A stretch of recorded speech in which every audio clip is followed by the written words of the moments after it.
초기 창업자분들이 아마 이 부분도 궁금해하실 것 같아요. 네. 그 창업 초기에 꼭 그 번듯한 사무실이 꼭 필요한 걸까요? 그렇지 않습니다. 그러니까 아이템마다 좀 다르다고 말씀드리는데, 일단은 이제 세법에, 그러니까 사업자를 낼 때 세법에 보면 이제 제조업 같은 경우는 지분 안 나오죠. 그러니까 그 얘기는 간이가세가 안 된다는 얘기입니다. 그러니까 제조업은 간이가세가 안 되거든요. 물론 예외의 조항은 있어요. 간이가세에 대한 특례가 있기 때문에 뭐 최종 소비자에게 팔 수 있는 제휴 같은 경우는, 그러니까 최종 소비자가 매출 50%를 담당한다, 이런 제휴는 사실 제조업이라도 간이가세를 낼 수 있는데, 뭐 예외적인 걸 넘어가서 일단은 집에서 하는 아이템이 있고요, 집에서 할 수 없는 아이템들이 있거든요. 그렇기 때문에 만약에 간이가세 같은 경우, 내가 사업자가 간이가세다 그러면은 굳이 그 뭐 딴 번듯한 사업장 없어도 되죠. 집에서 할 수 있으면 집에서 하라라고 전 권유드립니다. 왜? 사무실 임대 비용가 만만치가 않거든요. 그렇기 때문에 배보다 배꼽이 더 클 수가 있어요. 그래서 어느 정도는 초반에는 비용을 아끼는 게 핵심입니다. 그렇기 때문에 집에서 할 수 있는 아이템, 집에서 할 수 있다면 최대한 집에서 버티시는 거고, 근데 도저히 뭐 물건 쌓아둘 공간도 없고, 그 다음에 내가 배송할 때도 사실 이제 운영자들 다 아시겠지만 박스 테이프 포장한 수율이 굉장히 큽니다. 그렇기 때문에 집에서 도저히 할 수 없다.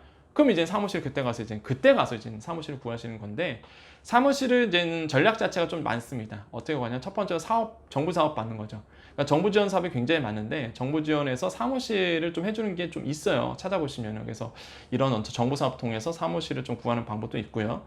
또 한 가지 같은 경우는 본인이 스스로 구하시는데, 뭐 대표적인 게 그냥 내가 임대 하는 거죠. 말 그대로 그러니까 임차하는 거죠. 가갖고 뭐 말 그대로 뭐 전세를 만드든지, 아니면은 뭐 사무실은 다 월세니까 뭐 이건 일반적인 방법이고, 그럼 뭐 그거는 이건 다 알아서 하실 거고.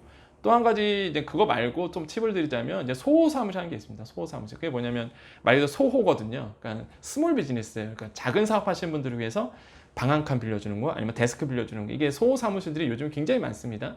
이런 소호 사무실을 통해서 하시는 방법도 있고요. 소호 사무실 중에서도 이제는 쇼핑몰에 최적화한 소호 사무실이 있죠. 바로 이제 카페24 창업센터죠. 쇼핑몰에 최적화되어 있기 때문에 똑같은 분들이 많습니다. 그러면은 가장 큰 애로사항이 박스 테이프 소리거든요. 박스 테이프 소리 아무리 돼도 다 이해해주죠. 왜냐면 동일한 사업장이기 때문에. 그렇기 때문에 그런 부분에서도 굉장히 탁월하다 볼 수 있겠고, 무엇보다 제가 봤을 때 카페24 창업센터의 가장 큰 매력은 그런 것 같아요. 배송비. 지금 보면 부가세 별도로 해서 택배 보내는데 1,600원은 보낼 수 있거든요. 지금 물론 지점마다 좀 상이하지만은 평균적으로 보면 1,600원의 택배를 보냅니다. 근데 여러분 실제 창업하고 나서 쇼핑몰을 배송했을 때 한번 해보세요. 기본이 막 4,000원, 계약이 안 되면 4,000원, 조금 더 해주면 한 3,000원 이 정도 되거든요. 그러면 3,000으로 볼게요. 그러면 창업센터는 1,600원이에요. 그럼 1,400원의 갭이 생깁니다. 그러면 전략이 여기서 나오는 거예요. 1,400원을 내가 이윤으로 먹을 수 있고요. 아니면 1,400원을 상품가에 녹여냅니다. 그럼 남들이 10,000원에 팔 거 나는 거기서 8,600원에 벌 수 있거든요. 그 뜻은 뭐겠어요? 당연히 최저가에 대해서 내가 알고리즘상, 네이버 알고리즘상 최저가로 내 물건이 걸려요. 그럼 더 잘 팔립니다. 그게 상승환이 되는 거예요. 그래서 되는 사람이 된다, 이런 얘기가 왜 생기냐면, 되는 사람은 된다는 게 왜 생기냐면 이런 식으로 녹여낼 수가 있거든요. 그러니까 이윤을 어디서 녹여내느냐? 상품에 녹여낼 수도 있기 때문에 이런 게 진짜 창업센터의 어떤 매력이지 않을까, 이런 부분을 볼 수 있겠고, 다만 근데 창업센터의 멘탈적으로 좀 강해진 부분이 있습니다. 어떤 부분이냐면, 다 쇼핑을 하러 모이셨잖아요. 어떤 사람은 너무 잘 나가서 맨날 박스 테이프 소리 나는 거야. 쫙쫙. 나는 안 나가. 그러니까 막 스트레스 받고.